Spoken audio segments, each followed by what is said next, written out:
भारत माता की। सभी लोग दोनों भुजाओं उठाकर बोलेंगे भारत माता की। पंजा नहीं दिखाई दे।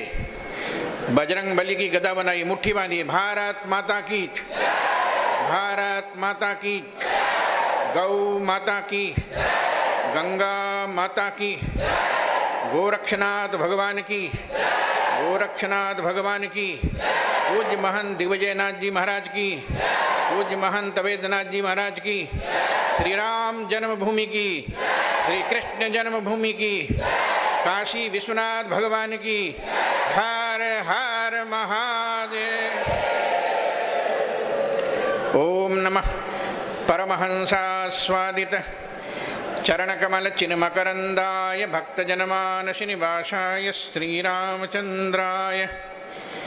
परम सम्माननीय भारतीय संस्कृति साधना के प्रतीक, सद्धर्म संरक्षण विचक्षण वरेण्य ज्योतिष पीठाधीश्वर भद्रिकाश्रम के पूज्य शंकराचार्य पूज्य स्वामी वासुदेवानंद सरस्वती जी महाराज,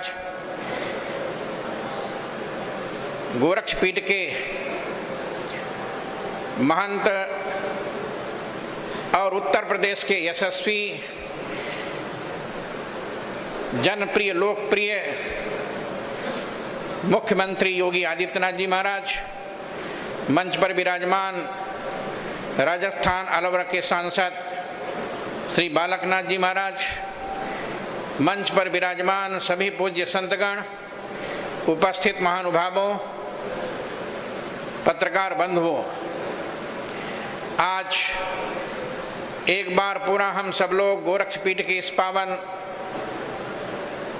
प्रांगण में उपस्थित होकर भारत के ऐतिहासिक, सांस्कृतिक एवं आध्यात्मिक महंतद्वय, जिन्होंने भारत में भारत के लोगों को नई चेतना जागृत किया है, ऐसे पूज्य महंत दिग्विजयनाथ जी का वह दिन मुझे स्मरण आता है जब हमारे पूज्य गुरुदेव श्री अभिराम दास जी महाराज बताया करते थे कि जब सन 49 में राम जन्मभूमि पर रामलला रात को 12 बजे प्रकट हुए, उस समय भारत के प्रधानमंत्री पंडित जवाहरलाल नेहरू थे और उत्तर प्रदेश के मुख्यमंत्री गोविंद बल्लभ पंत थे। पंडित जवाहरलाल नेहरू ने गोविंद बल्लभ पंत उत्तर प्रदेश के मुख्यमंत्री को आदेश दिया, रामलला की मूर्ति कल हट जानी चाहिए। मैं याद दिलाना चाहता हूं, उस समय इसी गोरक्षपीठ के पूज्य महंत दिग्विजयनाथ जी महाराज ने पंडित जवाहरलाल नेहरू को चैलेंज दिया था, ये तुम्हारी फोर्स में, तुम्हारी पुलिस में ताकत हो तो रामलला की मूर्ति को हटाकर देखो। और लगभग 1 लाख गोरखपुर के लोगों को ले जाकर राम जन्मभूमि को चारों ओर से घेर लिया था। किसी सरकार की हिम्मत नहीं पड़ी थी कि रामलला को राम जन्मभूमि से हटा दे। आज मैं याद दिलाना चाहता हूं, जब सन 84 में राम जानकी रथ निकला और पहली बैठक दिगंबर अखाड़ा में पूज्य महंत परमहंस रामचंद्र दास जी महाराज की अध्यक्षता में हुई, तब उस समय पूज्य महंत वेदनाथ जी महाराज गोरखपुर से गए थे। अयोध्या के कई संत, कुछ हैं और कुछ चले गए, सब लोगों के बीच में अशोक सिंघल जी ने कहा था कि राम जन्मभूमि का आंदोलन है और मैं चाहता हूं कि राम जन्मभूमि पर भव्य मंदिर बनाने के लिए कोई अयोध्या का एक महंत खड़ा हो, जिसको मैं राम जन्मभूमि मुक्ति यज्ञ समिति का अध्यक्ष बनाना चाहता हूं। सबसे पूछा गया, कोई तैयार नहीं हुआ। कांग्रेस की सरकार थी, सबने कहा मेरा मंदिर कुर्क हो जाएगा, मैं जेल चला जाऊंगा। जब राम जन्मभूमि मुक्ति यज्ञ समिति का अध्यक्ष बनने के लिए अयोध्या का कोई महंत तैयार नहीं हुआ, उस समय पूज्य महंत वेदनाथ जी महाराज ने खड़े होकर कहा, अशोक जी, जब कोई तैयार नहीं है तो गोरक्षपीठ का यह महंत वेदनाथ तैयार है राम जन्मभूमि पर भव्य रामलला मंदिर निर्माण करने के लिए। और उनके नेतृत्व में राम जन्मभूमि की लड़ाई लड़ी गई।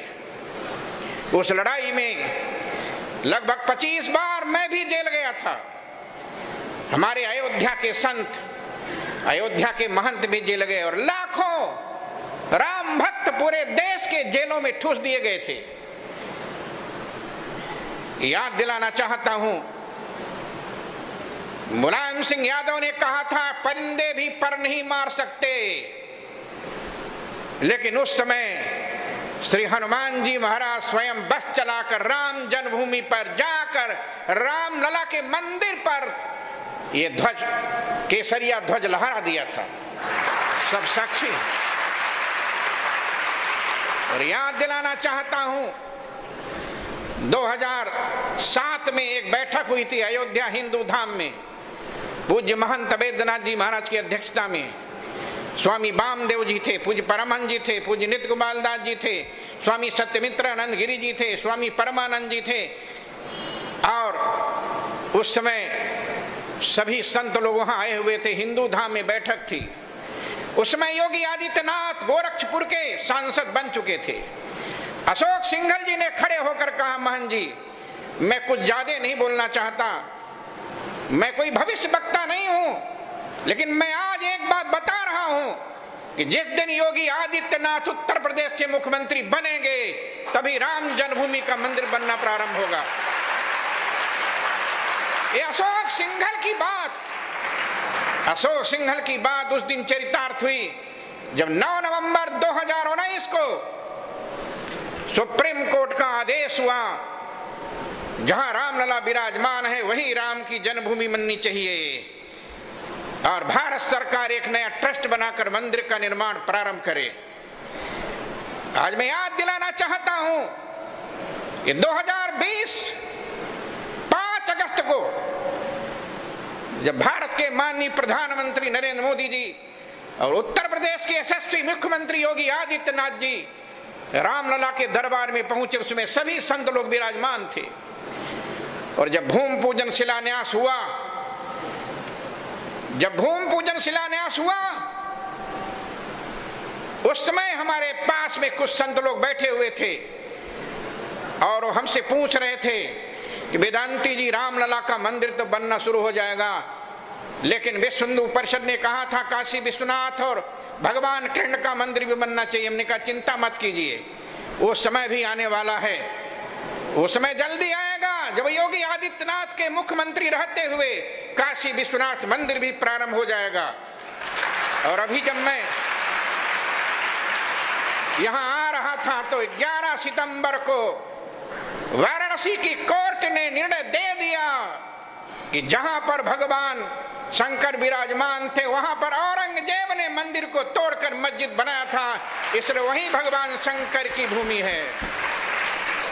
और याद दिलाना चाहता हूं, जैसे योगी आदित्यनाथ के मुख्यमंत्री रहते हुए राम जन्मभूमि पर भूमि पूजन शिलान्यास हुआ, मंदिर बनना प्रारंभ हो गया, वैसे ही योगी आदित्यनाथ के रहने पर काशी विश्वनाथ का मंदिर भी बनना प्रारंभ हो जाएगा। और याद दिलाना चाहता हूं, एक दिन ऐसा अवसर आएगा कि मथुरा की कृष्ण जन्मभूमि पर भी योगी आदित्यनाथ के मुख्यमंत्री रहते हुए मंदिर बनना प्रारंभ हो जाएगा। आज मैं निवेदन करना चाहता हूं, भारतीय संस्कृति की सुरक्षा के लिए, भारतीय अध्यात्म जगत और सांस्कृतिक सुरक्षा के लिए भगवान गोरखनाथ ने योगी आदित्यनाथ को इस मठ पर भेजा है। और याद दिलाना चाहता हूं, लोग कहते हैं जब हम लोगों ने 84 में राम जानकी रथ प्रारंभ किया था, तब लोगों ने कहा था, मैं बताना चाहूंगा, और कहा था वेदांती जी इतने धर्म के धर्माचार्यों को एक मंच पर कौन बैठा सकता है? हमने कहा कौन बैठा सकता है? कहा जैसे मेढक को तराजू में तौला नहीं जा सकता, वैसे कई संप्रदायों के संतों को, जगत गुरुओं को एक मंच पर बैठाया नहीं जा सकता।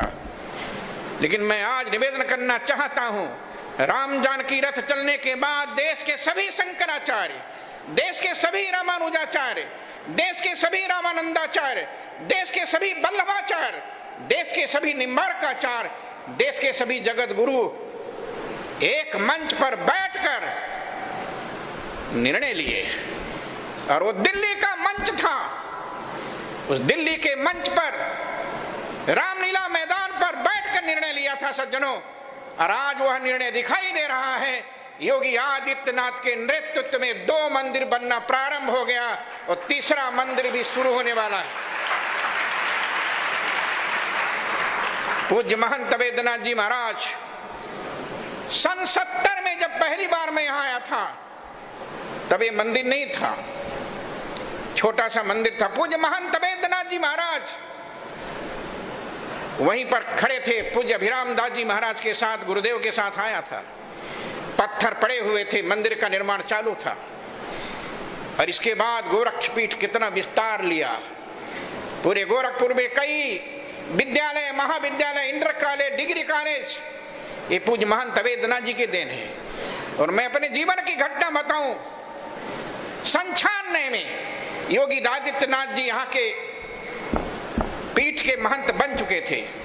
डॉक्टर मुरली मनोहर जोशी जी 3 दिन का प्रवास था गोरखपुर में, संयोग से मैं भी उसी बीच में आ गया। महंत वेद्यनाथ जी महाराज ने डॉक्टर मुरली मनोहर जोशी से कहा, जोशी जी कान खोल कर सुन लो, इस बार चुनाव मैं तब लड़ूंगा जब वेदांती को टिकट मिलेगा तब। ये पूज्य महंत वेद्यनाथ जी महाराज ने डॉक्टर मुरली मनोहर जोशी जी से कहा था।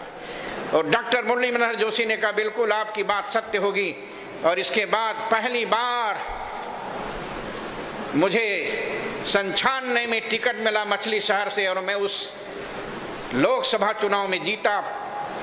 आज निवेदन करना चाहता हूं, अब इस देश के अंदर जिन्होंने धर्म और संस्कृति को समाप्त करने का कुचक्र रचा था, अब वो समाप्त हो चुका है। अभी तो 300 के पार पहुंचा है।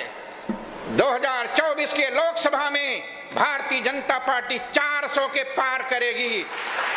और तब जब 400 के पार हो जाएगी, तब जिस दिन राम जन्मभूमि पर एक केसरिया ध्वज लहरा जाएगा, उसी दिन भारत के संविधान में भी हिंदू राष्ट्र घोषित हो जाएगा। जिसकी कल्पना महंत दिग्विजय नाथ जी ने और महंत वेद्यनाथ जी ने किया था, जिसकी कल्पना डॉक्टर हेडगेवार ने किया था, जिसकी कल्पना गुरु गोलवलकर जी ने किया था, जिसकी कल्पना अशोक सिंघल जी ने किया था, जिसकी कल्पना जगतगुरु शंकराचार्य पूज्य स्वामी शांतानंद सरस्वती ने किया था, वह कल्पना भी 2024 के बाद भारत को साकार रूप में दिखाई देगी। इसलिए आज इस उपलक्ष्य पर पूज्य महंत दिग्विजय नाथ जी महाराज एवं पूज्य महंत वेद्यनाथ जी महाराज के श्री चरणों में श्रद्धांजलि अर्पित करता हुआ वाणी विराम देता हूं। बहुत बहुत धन्यवाद। जय श्री राम, जय श्री राम।